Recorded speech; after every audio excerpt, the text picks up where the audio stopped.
যখন ক্ষুধার্ত শহর আর শ্রান্ত গ্রাম এক ফোঁটা জ্বালানির জন্য পাম্পের দীর্ঘ লাইনে বিনম্র রাত কাটায়, ঠিক তখনই নেমে আসে মধ্যরাতের সেই নির্মম ফরমান। সাধারণ মানুষের হাহাকারকে বৃদ্ধাঙ্গুলি দেখিয়ে সরকার ঘোষণা করে জ্বালানির নতুন দাম।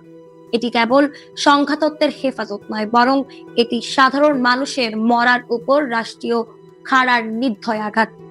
বিশ্ববাজারের দোহাই দিলেও আমরা জানি এটি অব্যবস্থাপনায় জীর্ণ অর্থনীতির এক চোরাবালি।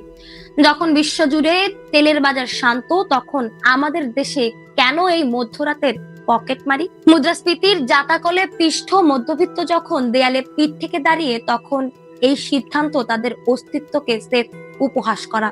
বাস্তবতা হলো, জ্বালানির প্রতিটি বাড়তি টাকা মানেই ট্রাকের চাকা থেকে শুরু করে কৃষকের সেচ পর্যন্ত সবখানে আগুনের ছোঁয়া।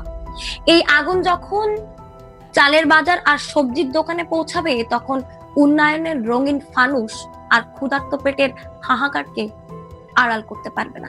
জনবান্ধব সরকার কি জনগণের পকেট কেটে বিলাসিতার সৌধ নির্মাণ করে, নাকি লুটপাটের দায় মেটাতে বারবার সাধারণ মানুষকে কুরবানি দেয়? ক্ষমতার অলিন্দনে বসে হয়তো এই দীর্ঘশ্বাস শোনা যায় না। মনে রাখবেন, জনগণের পিঠ যখন দেয়ালে ঠেকে যায়, তখন কোনো উন্নয়নের গল্পই আর কানে অমৃত ঢেলতে পারে না। এই দাম বৃদ্ধি কি সংস্কারের নামান্তর, নাকি জনশোষণের নতুন অধ্যায়?